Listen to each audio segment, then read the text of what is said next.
You're listening to Arsenal for Democracy, episode 417, recorded on Tuesday, March 15th, 2022. I'm your host, Bill Humphrey. Joining me online from Boise, Idaho is Rachel. Hello, Rachel.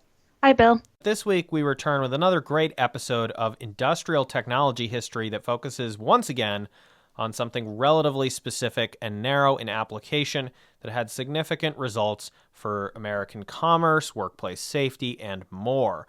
So 150 years ago this month, on March 5th, 1872, George Westinghouse, later known as an electric power innovator, that's probably where most people have heard of him, he patented his triple valve automatic air brake system for railroad equipment. Now, this triple valve design is known as the Westinghouse air brake, and it proved to be a critical development in basic railroad safety for passengers and workers, and vital to growing the nation's rail capacity. And it was a crucial improvement on Westinghouse's own 1869 air brake design, which was sort of a combination of some existing patents and technologies that were already floating around out there. But his triple valve automatic system was the big breakthrough in 1872. His and other people's earlier air brake designs had caused problems when rapidly stopping trains. For example, telescoping cars through each other being the worst outcome. And another problem was that trains were vulnerable to sudden total brake failure across the entire set, right? If the train comes uncoupled, all of a sudden your air brakes are no longer operational, or if there's a leak or something, again, your whole system shuts down and the whole train is now no longer braked. So the vital change in design in 1872 was that Westinghouse flipped the notion of using air to apply pressure onto the brakes, known now as straight air brakes, and instead he used air valves to keep the brakes inactive. That way, instead of a system or component failure resulting in the loss of brakes, a failure would actually apply the brakes by quickly bleeding off the air pressure that had been preventing brake application. And we will circle back later in the episode to sort of explain the physics involved. But the basics are that the triple valve would take in air to a reservoir, apply the brakes when needed, and then finally release the brakes when ready. In most situations, this is effectively an automatic failsafe. The only times that it could result in a runaway situation is when the brakes have to be used maximally in quick succession without sufficient time to restore air pressure in the system after being depleted or vented. But even in those situations, usually a parallel and unaffected emergency air braking system can be deployed with its own reserves at that point. The Westinghouse Air Brake Company, founded in 1869, can actually still be found today as the Wabtec, or Westinghouse Air Brake Technologies division of GE, General Electric, and they still manufacture locomotives and train cars, and they feature a logo based on a stylization of a mechanical brake valve. Now, interesting local connection, as Rachel has put in the notes, Boise, Idaho had a Wabtec plant for 50 years, which only just recently closed in September of 2019. Now, unfortunately, despite the effectiveness of the 1872 air brake technology, railroads really dragged their heels for decades on implementing them widely, and it would eventually take federal legislative mandates to make substantial progress on adopting air brakes on train equipment and train sets. So we're going to talk this week on the episode about what it meant for safety and why it took so long to develop the technology in the first place, and then almost as long to actually get it in widespread use. Our main source this week will be the 1993 book, The American Railroad Freight Car by John H. White Jr., one of the foremost experts on rail equipment history in the U.S., published by Johns Hopkins University Press. The book has a whole section on the historical development of train brakes in the United States, and that is what we are primarily going to be drawing from, except where we reference a few other things. So, Rachel, I'll turn it over to you to give us some historical background before the 1872 air brakes. What were we working with on American railroads up until that point? Right. So prior to this invention, this breakthrough, we titled the head of this section, the No Brakes and Hand Brakes Era. So the early railroads faced some pressure to improve brake safety on passenger trains because horrific mass casualty of accidents were very bad press. But with freight trains, which early on were basically just sets of boxcars, they were much more willing to roll the dice because most cargo was either recoverable or replaceable if it went flying every which way in a crash, And railroad workers, unlike passengers, were viewed as completely expendable. The job was dangerous, and that was viewed as simply to be expected. The private investors financing the railroads were eager to make their money back or earn dividends, and with low profits during the various rate wars between railroads, which we've talked about on previous episodes, it was easy for executives to treat brake technology improvements as nice to haves that were too expensive to adopt. As late as the 1850s, some railroads just refused altogether to pay for brakes of any kind on their freight cars, let alone brakes that were really effective and reliable, like the later ones we'll be talking about. In those situations, with no car brakes, they would just use brakes at the front and rear of the train and hope that was enough. You might think this was only practiced on eastern railroads with very flat tracks, but some companies didn't really care if there were hills and no brakes, as long as it wasn't a mountain. Before the development of air brakes, in the best case scenario, train crews had to literally run along the top of the trains while they were moving and tighten up manual brakes one at a time, gradually slowing the train down quite inefficiently and inconsistently. Brakemen were employed at varying ratios depending on the railroad, but it would have been fairly common to have one brakeman responsible for applying the brakes to 5, 8, or even 15 cars. They ideally didn't fully apply each brake because that would cause friction damage, skidding, telescoping, or other dangerous problems, so they would instead partially apply the handbrake and run to the next one, slowing the train enough for the locomotive to stop it in place. But in practice, they tended to do a rougher job of applying the brakes as quickly as they could humanly manage, and, as we'll circle back to in a moment, they often didn't have enough brakemen on board to actually apply all the brakes before the train had stopped anyway. Freight trains also had the complicating factor of uneven cargo distribution, making different cars heavier or lighter throughout a train set, unlike the more consistent passenger train weight distributions. This is noted in a 1900 training textbook that Bill skimmed on the topic. Anyway, after running along setting the brakes while in motion, the brakeman would then repeat the process in reverse on a stationary train to get the brakes released. Or they would further tighten the brakes and chock the wheels to keep the train from running away while parked. The manual brakes had a range of operational systems from rooftop foot pedals to long-arm levers, like a stagecoach brake, to hand crank wheels, popularized by 1850. If the train, or part of it, had come across from a different railroad, it might be a total jumble of whether or not the cars even had manual brakes to set, let alone the same type. These brakes could be quite primitive in the early years, including wooden brake shoes that would burn away from the friction of being applied. Cast iron brakes didn't come into default status until 1860 or so. The brakes on the cars that did have brakes often tended to only be connected to one set of wheels, or even just half of one set of wheels, meaning very little braking power on the entire car and even more damage to the brakes when applied. Wheels also were originally spoked, unlike today's much more solid wheels on rail equipment. It's important to remember in the early days of railroads that a lot of the equipment was much lighter and smaller across the board, and the trains themselves tended to be much lighter, shorter, and slower than even trains of the late 19th century, to say nothing of the super long, super heavy freight trains of today. For example, 30 miles per hour for a mid-19th century train would have been fairly fast, and manual brakes could be applied at that speed over a stopping distance of several hundred to 1,000 plus feet to bring it to a successful halt, assuming nothing went wrong and depending on the length and weight of the train, as well as the number of brakemen employed.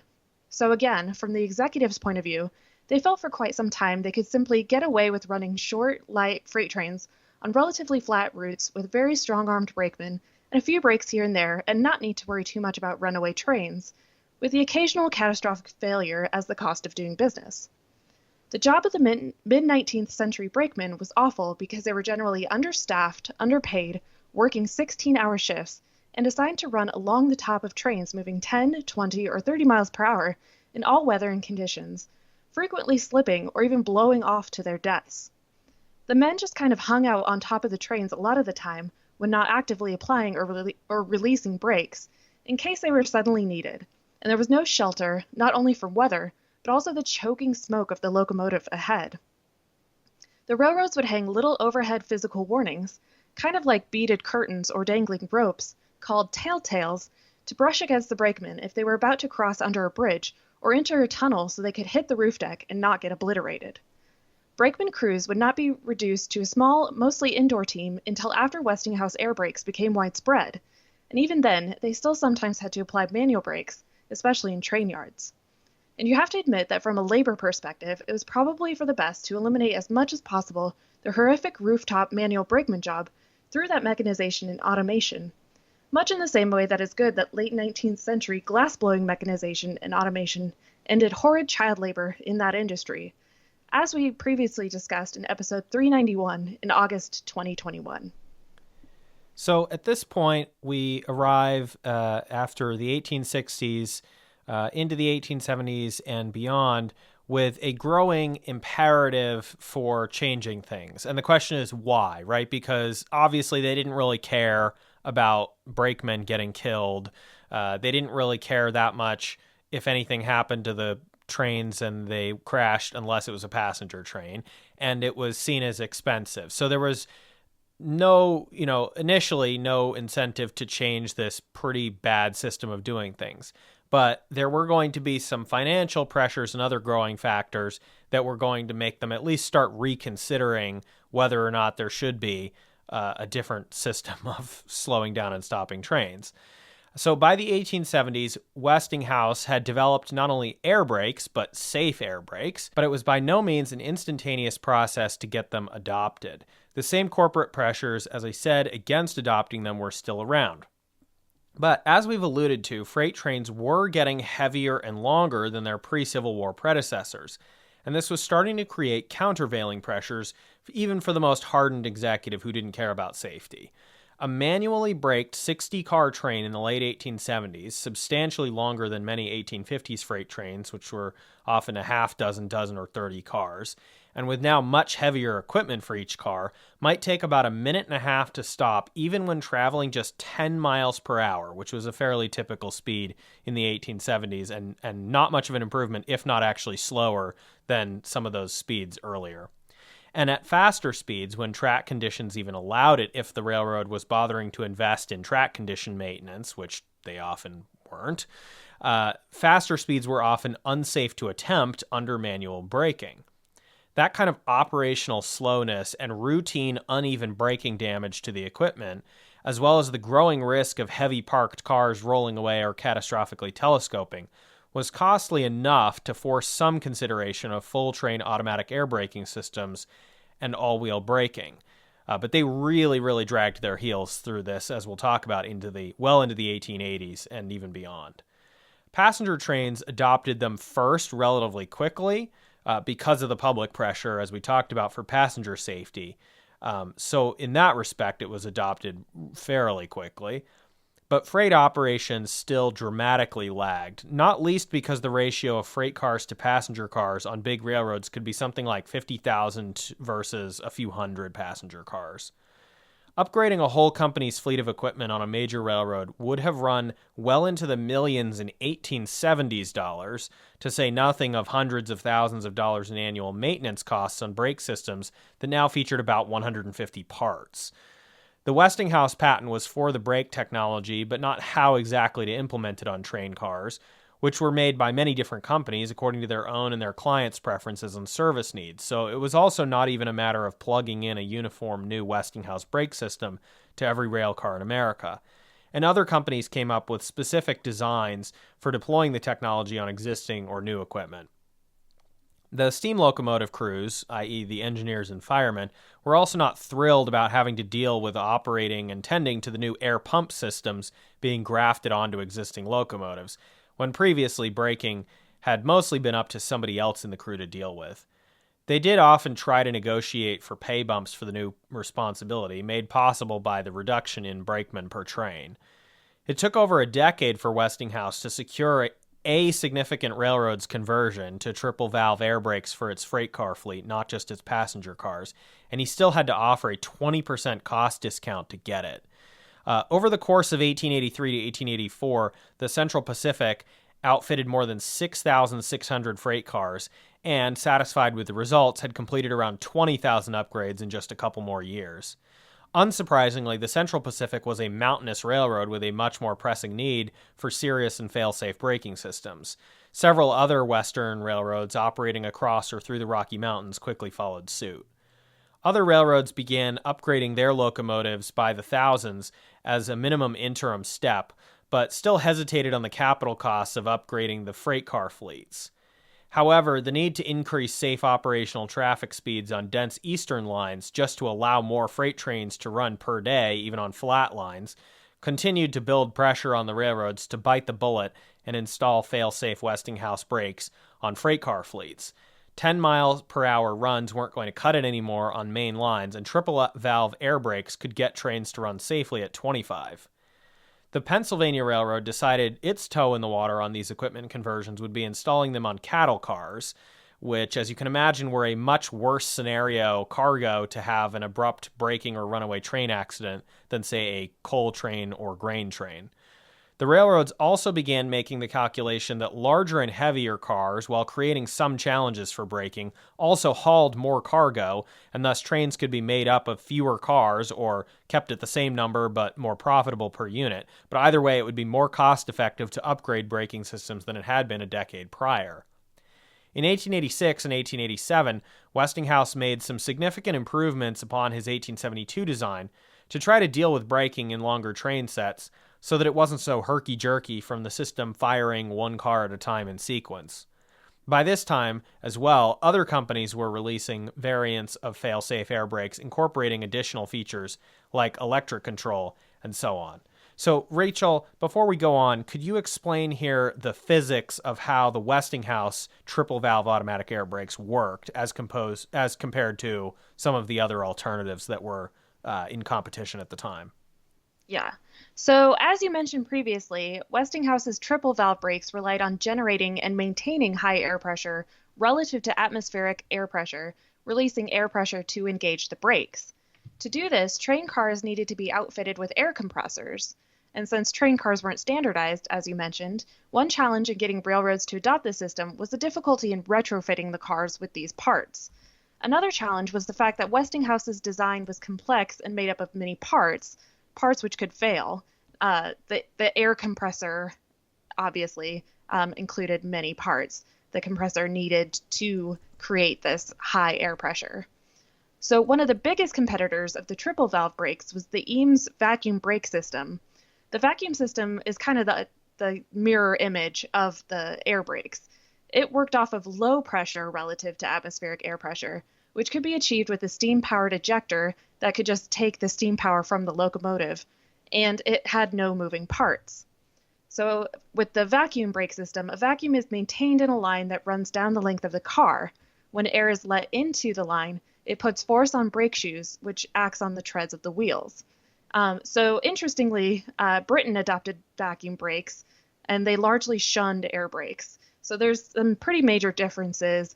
Britain is a pretty flat country, so maybe they saw the advantage of just having a steam-powered ejector with no moving parts as just more advantageous, even if the brakes weren't as effective. Air brakes had two major advantages. Air brakes can be made much more effective than vacuum brakes for a given size of brake cylinder. Therefore, an air brake system can use a much smaller brake cylinder than a vacuum system to generate the same braking force, which I guess Britain just didn't really see that as a compelling feature. Also, this advantage of air brakes increases at high altitude because of the greater pressure difference between the pressure inside the system versus atmospheric pressure, making them the better choice for those lines that operated in the mountains, and hence why they adopted them at a much faster pace than railroads that operated on flatter lands.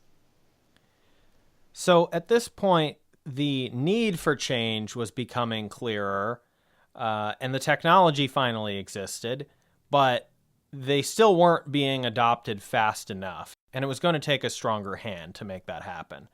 So despite the growing adoption of the technology, it was not being implemented fast enough, and by 1888, Westinghouse, although at this point selling thousands upon thousands of his new and improved 1887 design, which refined upon his 1872 triple valve patent, and even with a demonstration train going around the country to show it off and to prove it to railroad executives, this was just not enough, and the pace needed to increase.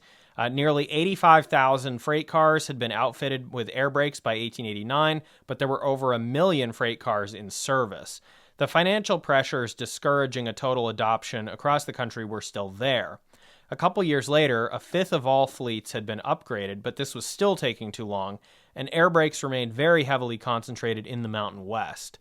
Some companies were being old-fashioned or just cheapskates, but others were genuinely really struggling with capital costs on their systems in general after years or decades of financial mismanagement and excessive returns to investors.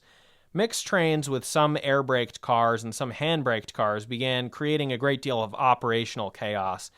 And at this point, Congress finally stepped in with the Safety Appliance Act of 1893 to pass a federal mandate requiring the standardized adoption of certain railroad safety technologies, among them fail-safe air brakes. And this hastened the process enough that they were in place across the country's freight fleets by 1900. This legislation is kind of interesting to me and not one that I'd previously heard of because it was a progressive era reform spearheaded basically by one guy, an Iowa activist / preacher, who had happened to witness a brakeman lose his last few fingers in a mishap with a coupler, which was the other big technology that railroads in the 1880s were very slow to upgrade, even after the technology was proven. And the Safety Appliance Act of 1893 was also a crucial test of the powers of the federal government instead of state governments alone to legislate on and regulate the operations of railroads after the passage of the Interstate Commerce Act of 1887. As we've discussed in past episodes, the early prevailing model of railroads, like many other corporations, had been that they were chartered by a state government and existed only within the bounds of the state. But the 1870s rise of interstate corporate combinations like Standard Oil and the personal union-style corporate conglomerate model of, say, the New York Central and its partner railroads under the personal control of Cornelius Vanderbilt, all of these had created a role for significant federal intervention in the industry beyond just land-granting transcontinental route constructions, which had been their previous role in railroads. So the Safety Appliance Act of 1893 was signed into law as one of the final lame duck actions of the outgoing president, Benjamin Harrison, who had been sort of converted to this cause at the very end of his term. The 1893 law had a 5-year time horizon in it for adopting fail-safe air brakes and safety couplers, but an extension was granted twice with a much firmer final mandate that it would be completely illegal to operate non-compliant rail cars across state lines after August 1st, 1900.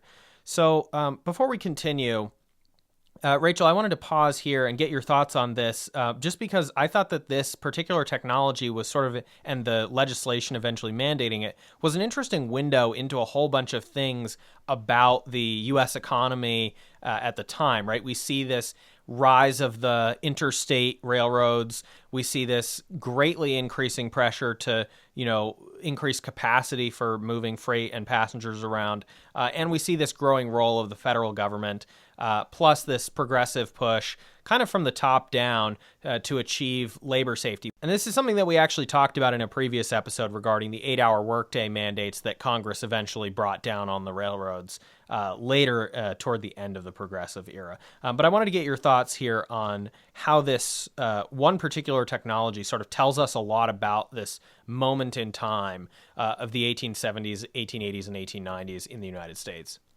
Yeah, we've talked about in previous episodes just like the rampant mishandling of funds in the railroad industry, which caused the mergers and acquisitions of these rail lines and just kind of the chicanery that happened around the whole railroad industry. And I think this is a different facet of that I didn't even really think about, because these railroads were in such financial straits due to all this mishandling of their funding and paying out dividends to their investors. They didn't have the money to make these safety improvements. Which were also capital improvements that would increase their revenues. Exactly. So I think it just shows how broken that the industry was as a whole, which we have pointed out over numerous episodes. And yeah, it's not something I really thought about until we kind of turned the spotlight onto this aspect of the railroad industry. Okay, so the other big thing we've got to talk about here is a bit of a side tangent, but it's completely fascinating to me because it was mentioned in this book that we've been quoting from, which again, if you want to check out the notes, those will be up at arsenalfordemocracy.com in a PDF. But the title of that book was The American Railroad Freight Car by John H. White Jr., and that's from 1993. So this is a fascinating sort of side thing that's happening and is another critical factor in why this takes so long, besides the other reasons that we've talked about. Why does it take so long to get this technology adopted? And it's the 1870s, 1880s equivalent of a lot of the BS that we see coming out of Silicon Valley today, right? So picture the Silicon Valley guys who make some dramatic claim about how they're going to totally disrupt and change a whole industry or municipal services or whatever by providing some really, key technology that literally doesn't exist yet. But don't worry, it's going to exist in, within 5 years. And not only that, but it will be significantly cheaper than the already existing alternatives, right? This is a very common thing you get with stuff like hyperloops and self-driving cars and all this other nonsense, right? So you're all familiar with that. So keep that in mind as you're hearing this, because of course, a lot of that stuff that's going on now is preventing the development of actual technological innovation that would be productive and useful, because it's diverting money into tilting at windmills, essentially. So this is the momentum brakes scam. So as we've kind of suggested when we talked about one of the big factors being cost analysis, air brakes were quite an expensive add-on feature. And of course, the railroads would have been considering them to be an add-on, a nice to have, right? The costs were, this is dollars of the day, around $50 per freight car, plus $42 to install, plus $500 in locomotive modifications. So this could run you a pretty significant amount of money, even if you are a relatively small railroad. And of course, if you're a smaller railroad, you probably also have less revenue to work with to raise money for these sort of capital projects. And there was kind of a boom in the late 19th century version of tech disruptors who were convinced that they could invent a cheaper automatic brake system based instead on sort of inertia, kinetic power, etc., of the train's own momentum. And they were promising somehow to deliver a whole new, yet to be invented technology across an entire industry for a mere $8 million instead of the projected $40 million in industry-wide upgrade costs if all of the air brakes were installed all at once, all over the system. Now, interestingly, even Westinghouse's own brother, who was an executive at the Westinghouse Air Brake Company, was sort of an evangelist, even basically beyond when everyone else had given up on this, for this non-existent technology of momentum brakes. And he was really into it for a couple decades. Again, I would compare this to today's tech futurists talking about things like self-driving vehicles or Hyperloop. And the key similarity here, again, is that it's always just around the corner. It's going to be totally feasible, to both invent and implement and make it work. And under real world conditions, it won't have any problems that everyone else is anticipating because, under perfect conditions, we'll get it right first and then don't even worry about it after that. And again, all of this is nonsense, whether it's today or in the 1870s and 1880s.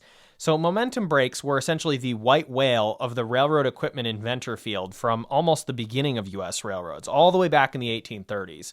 But it really kind of reaches this fever pitch when it's being put into competition with a now non-theoretical technology of the triple valve automatic air brakes that Westinghouse had patented. So prototypes sometimes kind of worked in test conditions, but that was about it. And the media tended to print wild claims of success uncritically, again, not totally unlike today. And this was not really put to bed until the mid to late 1880s.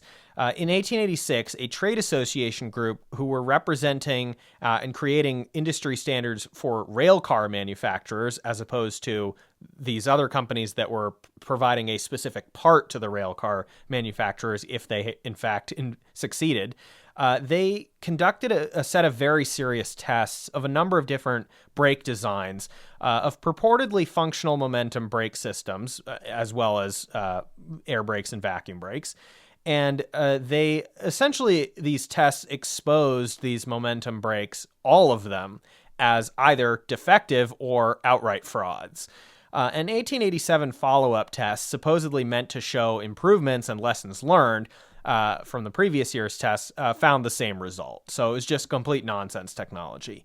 And even the emergence of electricity technologies and experiments with electromagnetism, which were happening around the same time, could not save the doomed momentum brake concept from the realization that the humble Westinghouse triple valve air brakes of 1872 and 1887 were the only functional game in town for modern train braking and should have been widely adopted and refined all along instead of wasting time waiting for something better. And this is another thing, like you'll hear people talking about developing self-driving electric battery long-haul trucking, and it's total nonsense, at least currently, but also some of the companies that are making, gathering the most venture capital today and other sort of, government subsidies and things like that are essentially perpetrating frauds. And some of this has been exposed already. So I'm not talking out of school here, but, I'm not going to name specific companies, but there are definitely some companies that are pursuing some of these technologies in a way that is actively taking away money from things that could be better spent on developing, improving existing technologies, things like that, to get better efficiencies, to get better safety, and so forth. And again, I just see very clear parallels here to the Westinghouse triple valve automatic air brakes, which delivered both, it was an improvement on existing technologies, but it delivered significant increases for both safety and economic capacity. I don't know if you had any comments on these comparisons, Rachel, but I just found this completely fascinating that this was happening back then as well. Yeah, we kind of associate that time frame with like snake oil salesmen. So it's kind of interesting. Like, not only were these like fraud medical cures being parroted and hawked, it's there were all these technological frauds happening at the same time, which is something that I don't think we talk about as much as we do like the medicine frauds or the patent medicines. So it's kind of interesting to see that these kind of themes exist both back then and in the present day. So I want to bring it up to the present to talk about the situation today with regard to Westinghouse air brakes. So despite the inherent safety advantages of Westinghouse air brakes, there have still been some braking accidents involving trains using triple valve air brakes. But these have sometimes been due to crew errors during setup and failures to test and check equipment properly before getting underway, which is obviously a really important thing, and that was something that Westinghouse emphasized at the time. And you can hear more about an accident where the equipment itself had sort of a defect in how it was kind of aligned in, they hadn't, I guess somebody hadn't really completely thought through, like, okay, if this piece goes next to this piece of equipment, how are they going to interact with each other because they're not related? And essentially something on the equipment bumped against something else, and the air brake system sealed itself off from functioning. And you can hear more about that in the episode of Well, There's Your Problem podcast on the Pennsylvania Railroad's little non-fatal whoopsie-daisy in 1953 in Washington, D.C., which put a train from Boston through the floor inside Union Station in Washington. That was, again, an example where it wasn't necessarily the crew's fault, but, it was basically a design mistake that resulted in the brakes kind of partly shutting themselves off. But again, still interesting, like the train wasn't completely out of control. It was still able to, reduce its speed somewhat because some of the braking system was apparently still working, I think. But again, you can get all the details on that episode, which will be linked in the notes. And starting at the end of the 1960s, trains were eventually equipped with an end-of-train device, or flashing rear-end device, aka FRED, that both acts as a taillight for the back of a train in the dark and as an automated monitor linked to the locomotive crew to ensure that air brakes are properly connected across the entire length of the train set and not interrupted somewhere in the middle, as in the 1953 accident. As with the effect of triple valve air brake systems reducing the need for crew to run along the tops of trains operating handbrakes, end of train devices and also trackside automated defect detectors by the 1980s had the, I guess, unfortunate effect of putting a lot of unionized train crew members out of work by eliminating the need for a caboose on the back of trains carrying personnel to do work on the back of trains. That we talked about, that you would have still a few guys doing, maintenance checks and checking to make sure the brakes were still working at the end, that kind of thing. So, Rachel, you wanted to also talk a little bit about some of the modern day applications of this second industrial revolution braking technology. Yeah, so air brakes are used on large automotive vehicles such as buses, tractor trailers, semis, etc.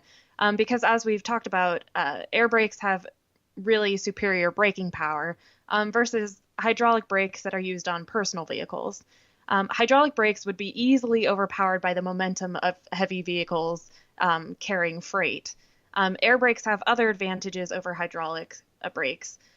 The supply of air is unlimited, air is all around us, so the brake system can never run out of its operating fluid as hydraulic brakes can. They can't leak. Even minor leaks do not result in brake failures. Air brakes are effective even with considerable leakage, so an air brake system can be designed with sufficient fail-safe capacity to stop the vehicle safely even when leaking. Versus hydraulic brake systems, where if air is introduced into the line or there's a leak of hydraulic fluid, brake fluid, you're hosed basically. Also, airline couplings are easier to attach and detach than hydraulic lines. The risk of air getting into hydraulic fluid is eliminated, as is the need to bleed brakes when they are serviced. If you've ever changed your brakes, you then have to bleed your hydraulic lines, and it is a long, slow, arduous process when you're doing it DIY, like in your driveway. It takes quite a bit of time to bleed all the air out of your brake lines. So, as an alternative to that, air brake circuits on trailers can be easily attached and removed. There are some disadvantages of air brakes. One is the expense. As we talked about with trains, there's also quite a bit of expense associated with air brakes on automated vehicles. And there's also specialized knowledge of how to operate the air brakes. It's not just push, brake, pedal, and stop. So that's why you need like commercial licenses, your CDL license, or certification. You have to know how to operate the air brakes versus the hydraulic brakes. And one of the big disadvantages of air brakes are the noise associated with them. Some towns and cities ban the operation of air brakes in heavily populated areas because of the noise pollution of their use. Air brakes can be as loud as 115 to 120 decibels, which is a level able to cause immediate damage to hearing. So that's kind of the rundown of modern day usage of air brakes in automotive vehicles. Well, Rachel, this was a fascinating topic. I think a lot more interesting than we even realized it was going to be when we put it on the list. And again, we sort of put it on the list because, it's the 150th anniversary of this patent. Let's see what the deal is with that and the implications. But thanks for coming on, because I think we really learned a whole bunch of interesting things and found some pretty interesting modern day connections as well. Yeah, and it really ties into the overall themes of this podcast, like labor conditions and how these technologies shape our modern world and how they shaped conditions for workers and businesses at the time. So it was really fascinating. I have to admit, I was pretty skeptical about how interesting this topic would be, but it turned out to be pretty fascinating, really.